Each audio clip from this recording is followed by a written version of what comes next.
everyone? Welcome to TSP TV, and thanks for tuning in to what could possibly be the final episode on TSP TV. And in this episode, we are going to look into a little bit of the recent goings on at the thrift store that has prevented me from going live this week, and what will be preventing me from going live for quite some time, it would seem. So as I said, welcome one and all to those of you who are still watching. I am very aware that a lot of you have already tuned in or out already, left your thumbs up, maybe left a random comment, and have heard enough already to pay attention to the remainder of it. But some interesting developments have been going on, and if you can cast your mind back to last week when we started our first week of the new year at TSP TV, after we did have our 2-year celebration here. We did 2 weeks of tea where I did a nightly presentation for 2 weeks, 14 nights in a row, where I brought you a different themed topic, and we talked about a particular item of interest in those themed presentations. And kind of over the last year, and certainly in the COVIDian era, I've sort of started to pay a little bit more attention and getting a little bit more of enjoyment out of maybe editing and crudely making crude filmmaking, I guess. And I use all of this on a phone and free software. I have no cameras or any fancy equipment other than that, and I do have a laptop that was donated to me courtesy of Killer Kyle, one of the loyal and faithful viewers here at the thrift store community. However, if you do cast your mind back, as I said, to that first night of the first week and the Alien Agenda stream in particular, one that was pretty interesting to a lot of folks that did tune in to watch that. And it wasn't exactly the most viral of figures, but we did get quite a handful of people watching live, and it did also go on to get quite a few views after the live event. However, there's some very strange algorithmic artificial goings on there, in which saw part of the stream muted, even though there was sound on the audio that I inserted into my application and software that I use for streaming, Prism Studio app, and they disabled part of that presentation that was a animated dramatization of an actual government protocol for an alien invasion, which would see in quite a lot of the human population reduced greatly by the end of this alien invasion that was dramatized as part of the government's protocol to combating it. However, we saw some very strange goings on in that. We had to stop the stream and start the stream again, and we also had some very, very bizarre and interesting audio interference that was what ultimately ended that first part of the stream. We had to do it in 2 parts in the end, but it was certainly some strange and very, very bizarre goings on, and something that was very, very uncommon, and something I certainly haven't seen before yet at on a YouTube channel. Certainly haven't experienced that in my couple of years of YouTubing. I certainly haven't seen that happen to any other YouTubers that I have followed, and those of you who were watching live will also agree with that. So that sort of started out the troublesome weeks, and maybe some of this censorship and aggressive censorship, it was once passive, but it's got a little bit aggressive now, and certainly last week the guns of Navarone of aggressiveness were unleashed by YouTube and Google, it would seem.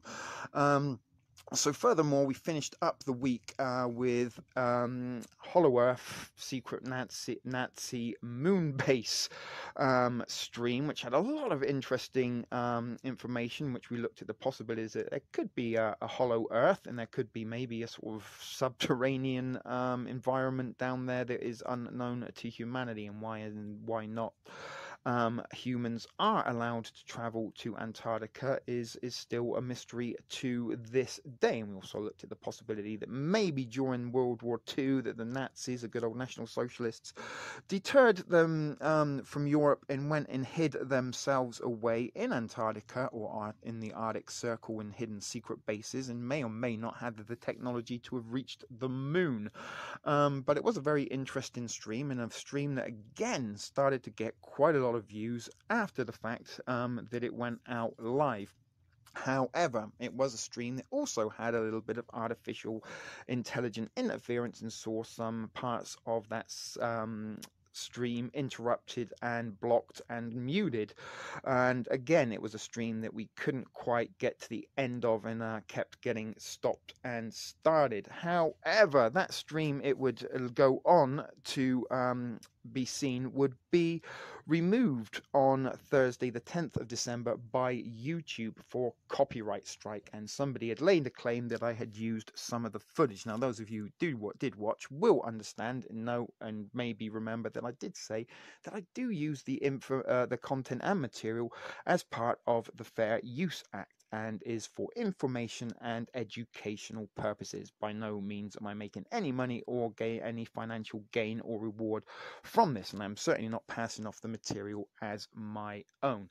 But it got removed as a community strike, and then unfortunately on Thursday, when I did try to recommence our broadcasting and regular scheduled live streams, I found out that I couldn't go live, which led me to look into my studio app and discover that unfortunately the copyright strike means I won't be able to go live for the next 3 months. So let's have a little look at the email now that I received from YouTube. Okay, so here we go. YouTube. Copyright taken down notice. Your video has been taken down from YouTube. Journey to the Hollow Earth and the Secret Nazi Moon Base on the Dark Side of the Moon. That was the title in its entirety of that stream on Sunday night. That may or may not be the final stream on TSP TV, but we'll get into that in a little bit shortly.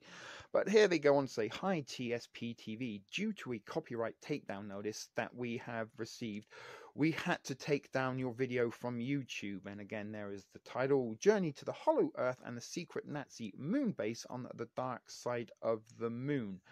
And the takedown was issued by Periscope Film LLC. This means your video can no longer be played on YouTube. You have received a copyright strike. You now have one copyright strike. If you get multiple copyright strikes, we will have to disable your account. To prevent this from happening, please don't upload any videos containing content that you're not allowed to use. Again, freedom of information and fair use acts are something that I do use and mention in my videos. If you believe you're not in fault, and again I don't believe that I am, because I was using some material that was of what I believed public domain, and from a period in time where I believe that footage was part of public domain from the 1940s in particular. But if you believe that you are not at fault, one or more of the instances, you can appeal this takedown by submitting a counter notification. And again, this is a legal proceedings that you would counter sue against YouTube, and it's kind of one of those partnership deals where they kind of design it so that you will give up before you store it. You can also contact the party that removed your video and ask them to retract their takedown. But as I said, your only options are to counter notification, which would be a counter sue against it, in which would be a start of a legal proceedings, or you can ask the individual who copyright striked to retract it. So this is where it gets interesting. As I said, it was Periscope Film LLC that issued the copyright strikes. Now we're going to just have a little look who exactly Periscope are. So here we are at Bizopedia, where they have Periscope Films listings. Here is who they are exactly, and they are California Domestic Limited Liability Company, filed on December the 18th, 2007. The company is filing status is listed as active, and its file number is 200735510394. The registered agent on file for this company is Nick Spark, remember that name folks, and is located at 8911 8911 Gibson Street. Very interesting address there. Coincidentally, the 911 in there. If or not that's purposeful or just, as I said, bizarre coincidence. But they are in Los Angeles, CA 90034, and the company's principal address is at 8911 Gibson Street, Los Angeles, California. Same postal code there, or zip code. And its mailing address is also 891 Gibson Street, Los Angeles. The company has one principal on record. The principal is Douglas Weiner from Los Angeles, California. And if we go down here, the company information is they are Periscope Film LLC. There is their file number again, 2007-355-103-294. Or is that 394? Excuse me, but you can see for yourself. They don't need me to read it again. And they are in the state of California, and they are active. And the filing date was December 18th, 2007, and they have been around for 13 years. And here is the registered agent, Nick Spark, and the address again of the principal address and the mailing address, 8911 Gibson Street, California, Los Angeles, 90034. So let's have a little look further is exactly what they are. And that's who they're filed at, and that's for their business and mailing address. But let's have a little look more at who exactly Periscope Film are. So we've done a little search for Periscope Films. Now you can see straight off the bat is periscope.com, telling you about their DVD releases and sale items. But as we go down, we can see that, I don't know what that is, Kayvon Kapoor, age bio, not sure who he is. But something about Periscope and Twitter, I'm guessing that is some software, nothing to do with Periscope Film. So, you know, the first two searches after the Periscope.com are about Rob Schneider. Not sure what that is, his net worth of 2020. But here we come down again. We've got another Periscope Film LLC. It's creating an archive of historic videos. So let's have a little click on that one. And this is their Patreon, and here you can see straight away they're asking for money. Regular 8mm film supporter, $5 a month. For a super 8mm supporter, you can pay $8 a month, and to be a 16mm film supporter, you can pay $10 a month to watch them on Patreon. And it tells you a little bit again, so it's not telling you about who they are or what they do exactly. They're just asking for money and how you can give them money.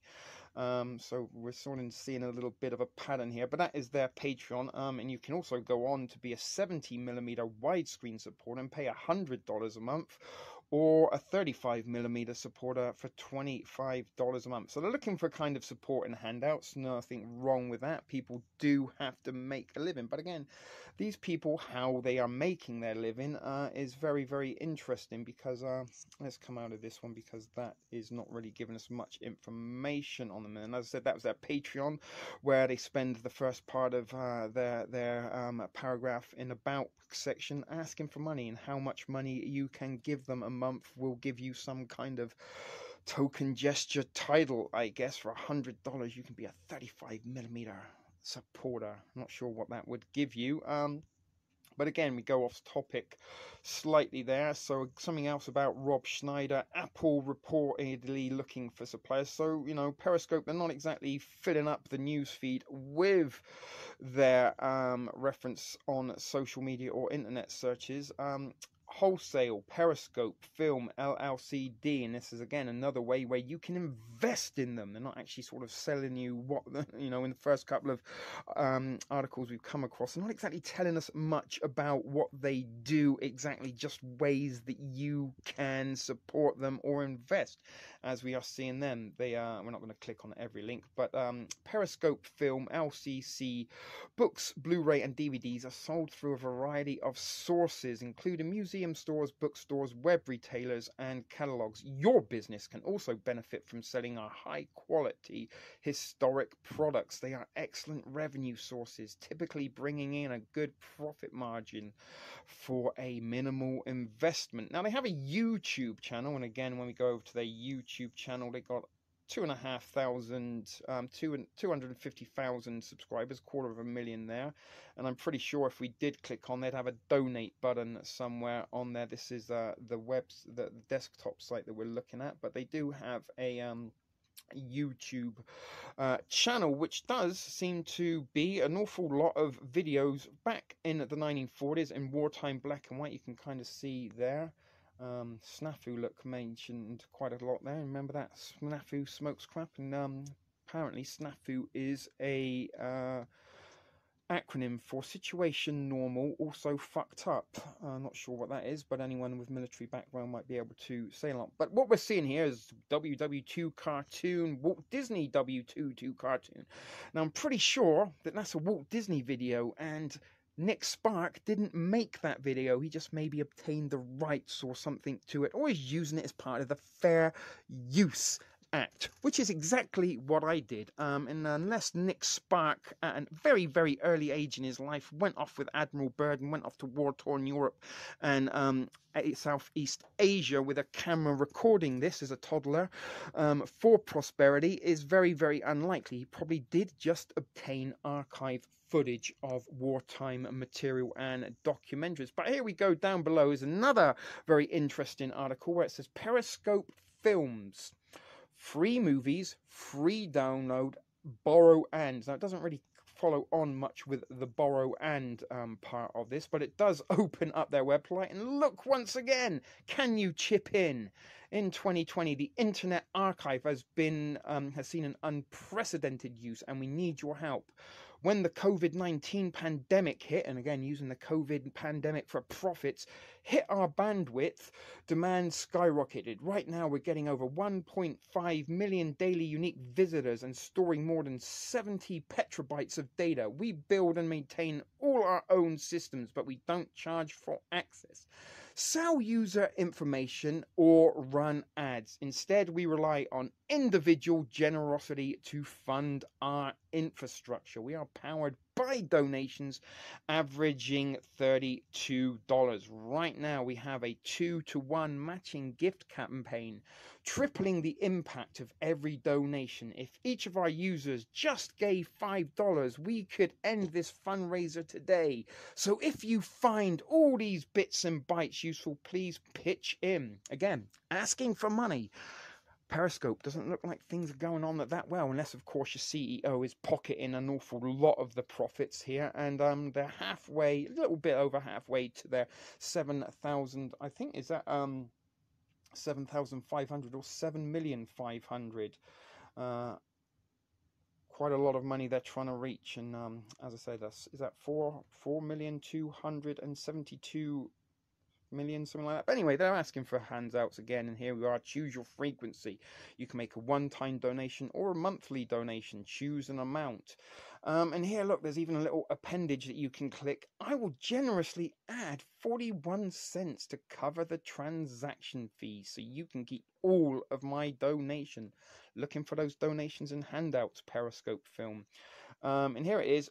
Periscope Film LLC. Finally, we find out a little bit about them once they've been asking for handouts and money and donation. But here they are, one of the largest military film collections in private hands. So again, they've kind of acquired a lot of this footage privately and maybe use it as part of the Fair Use Act for their own publications and productions, filmmaking and documentary purposes, I guess. Now, as I said, I am a very amateur filmmaker that I've only been doing this very, very recently, that does try to use archive footage and does also use the fact that there is a fair use for information and educational purposes. A little bit what Periscope are doing, making information and educational footage for prosperity, I guess. And here's a little look at some of their things that you can, I guess, download and use for free.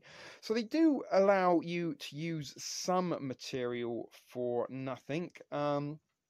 And again, I was using stuff under the Fair Use Act for educational purposes. But here you can come, look, you can volunteer to come and work in them. So again, you know, maybe my documentary that I made about the Hollow Earth and the alien, the secret Nazi moon base on the dark side of the moon was, unfortunately, you know, part of that presentation was cut short. We didn't get to see the end of it, but I was actually going to donate my work and that little film that I put together to Periscope Film LLC, and they were quite quite entitled to use any of the footage and contained within that film documentary for their own purposes. And I did like to contribute that as my voluntary duty to Periscope Film. So there you go. I was intending very much to use my work as part of a voluntarily put together production for the purposes of not only my channel but for Periscope LLC. They could have added that to their library, maybe made a DVD of it and sold it. I'm not sure how many profits margins they would have got on that, but it was there. You could have used it. Periscope, I would have given you it willingly for free. You could have made a DVD and sold that on your archived list there.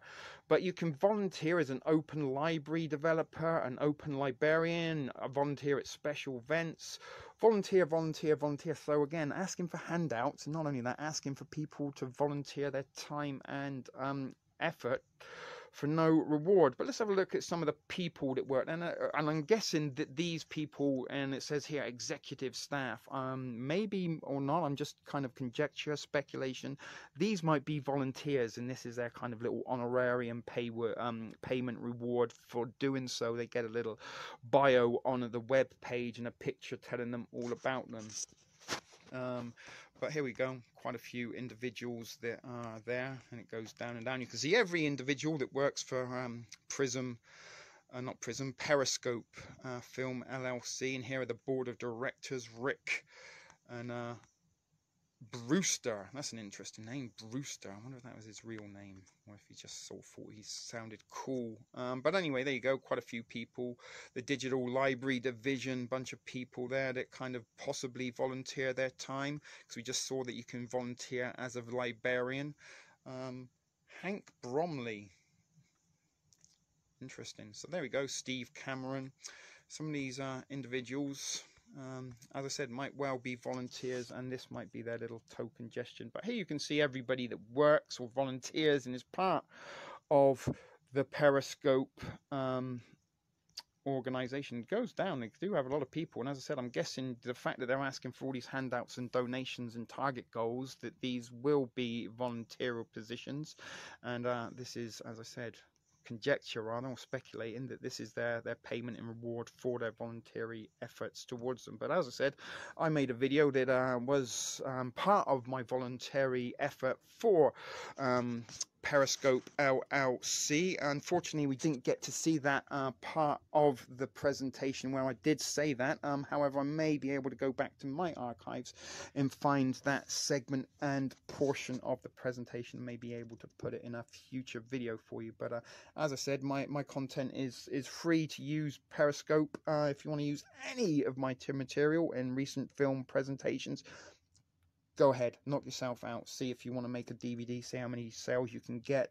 All I need is just a token gesture of a mention of my name, maybe give them a link to watch a video, and that's it. You can have it for free. So that's a little bit more about them. So you can see they can volunteer. We've seen some of the people, but who is Nick Spark exactly? Let's have a little look at Nick Spark next before we wrap this up. Who is Nick T. Spark exactly? His Wikipedia page or Wikipedia article on him will go on to tell us all about that. He's an American film documentary maker, and he's also a writer. Some of the films he has written, directed, and produced include Regulus, the first nuclear submarines, and the Enemy award-winning The Legend of Pancho Barnes, and The Happy Bottom Riding Club 2009.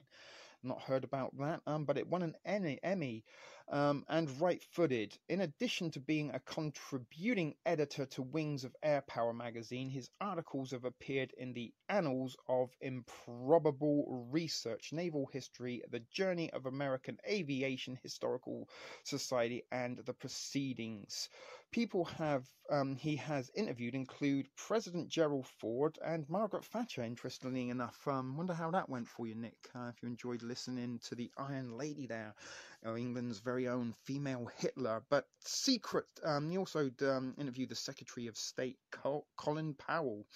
um, disability activist Jessica Cox, and numerous test pilots, including Charles Chuck Yeager. In 2007, Spark was interviewed on National Public Radio concerning an article he wrote about the USS Panay incident, and he appeared on PBS's History Detectives in 2011 as an expert on Navy World War II. So I don't think he actually went to fight in World War II. He might have been a little bit too young to do that. I'm kind of guessing he was somebody that was very, very interested in military, but not interested enough to maybe join the military, go and get some experience firsthand. But he's also made a full-part article on why everything you know about Murphy's Law is wrong, and wrote a short book on that. His career, if you want to look here, he went to university, yada yada, another university.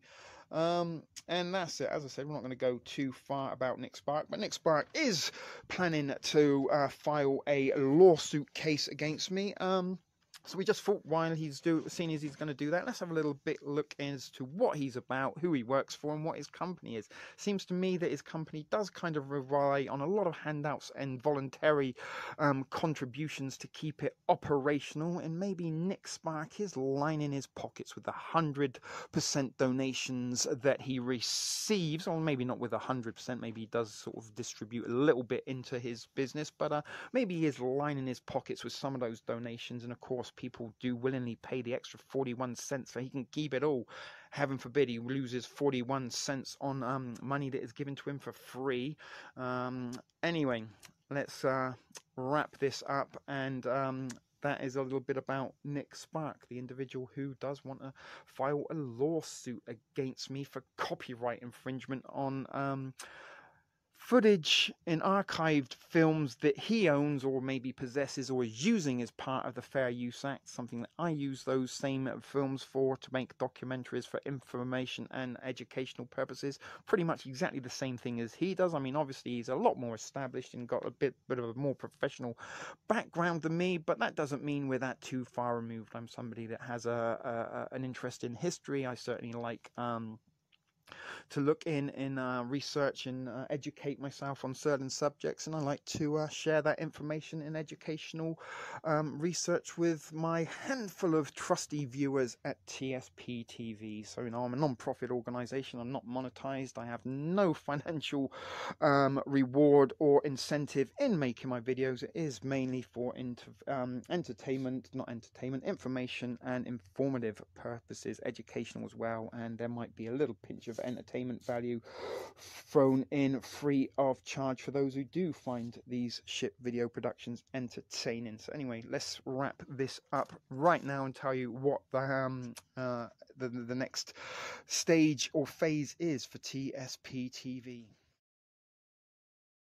So anyway, guys, as a result of all this nonsense and shenanigans, as a result of copyright strikes, passive censorship to aggressive censorship on behalf of the YouTube's artificially intelligent algorithm, it has rendered TSP TV practically useless. I'm not able to stream live for 90 days, and I think I've also been restricted on the video times. I think I can only put short videos now, so there might be a chance that you had to watch this in 2 parts as a result of that. But as I said, guys, TSP TV is pretty much redundant now and useless, because in recent weeks, as I said, we have tried to sort of formulate and come up with a package that pleases everybody. I get to do a little bit of editing and filmmaking. We used to put that into my live feeds. We had the live interaction, hanging out, watch the presentation, and have a little bit of a chat afterwards. It was kind of like win-win. Everybody was seeming to be enjoying it. It was getting a little bit of interest and traction, and I was getting not only that, putting myself in a regular routine of putting together these presentations and kind of treating it a little bit as a job, just to sort of maintain a little bit of sanity and productivity, and not procrastinating, Netflix and chilling, sharing and agreeing, copying and pasting, spending hours getting brainwashed on social media, trying to use my mind for productive purposes and keep it a little bit active. As a result of putting together these little informational presentations that are part of or were part of the TSP TV New Look Live show experience. But don't worry, guys, that is not going to stop or prevent me from continuing on. We are going to be shutting the doors to the thrift store for the foreseeable future. There doesn't seem much point at the minute of continuing to keep it functioning if I can't go live. And as we have sort of, or I have established that quite a lot of you who do claim to watch all my videos don't actually watch them at all. You may only just like watch the first couple of minutes, leave a generic comment, maybe a token thumbs up, which is not really what I want. I'd rather people watching absorbed some of the information, or maybe took on board a little bit of the information and maybe used it for their own opinion, or maybe if they did watch it and enjoyed it or found something of importance in there, just to leave a constructive comment rather than a generic comment. But it was very apparent that people don't watch my videos, and that's why they never ever commented, and quite a few people do enjoy the live experience a lot more for whatever purpose and reason they choose in for does lie within the individual viewer. So however, we do have a new venture. There is a link in the description to my new venture, and it is gonna be called Reality Decoded, brand new channel from Ship Video Productions, where hopefully using Prism I can still stream live, and we can kind of bring these familiar new look sort of live stream experiences to a brand new platform, and maybe disassociating ourselves a little bit from the thrift store tag might give us a little bit of algorithmic anonymity until then. So as I said, guys, that there is a new channel. There is a link in the description, Reality Decoded. Please, if you do support TSP TV, go and subscribe, and hopefully at some point in the next few days we may be able to get up and running and back to a little bit of the normality that we were trying to bring to TSP TV before all of this nonsensical incident did begin. So Nick Spark, it would seem, has a hard on for TSP TV, and maybe because like 200 people watched my video, that was more people than watched his videos or bought copies of his $39.95 Blu-ray double disc edition. So anyway, I don't know what purposes or reasons behind it are that he would want to come after somebody that is non-monetized, broke, and has almost nothing to offer in terms of compensation in any lawsuit. But as I said, he seems to have a little bit of a hard on, and maybe somebody who hasn't been able to maintain an erection all of his life. This might be how he does get his premature ejaculation on. But as I said, guys, things for TSP TV are a little bit dire and circumstantial. We've been targeted unnecessarily for passive to aggressive censorship. We've had all sorts of strange and weird, wonderful occurrences in the last couple of weeks. So let's just sit it out, ride it over, and maybe in the future we might reopen the doors to the thrift store. But from now on, guys, you're going to have to get your slice of tea at Reality Decoded, my brand new channel. Link in the description. Subscribe today. Hopefully we'll be up and running within the week. So I will probably make some announcements on Facebook and Discord, although again, not many of you really do pay attention to that unless there is the chance that I might mention your name live on air. But still, let's not digress. Let's try and consolidate efforts into a new venture and a new project, and who knows what endeavors and adventures we will have as a result of that. So until then, guys, we will not be seeing you in another TSP TV video anytime soon, but you will be able to see me over at Reality Decoded if you do want to subscribe, and hopefully we'll continue things over there for the time being. Until then, take care, keep it thrifty, and remember, be excellent to each other. This was TSP TV from Ship Video Productions.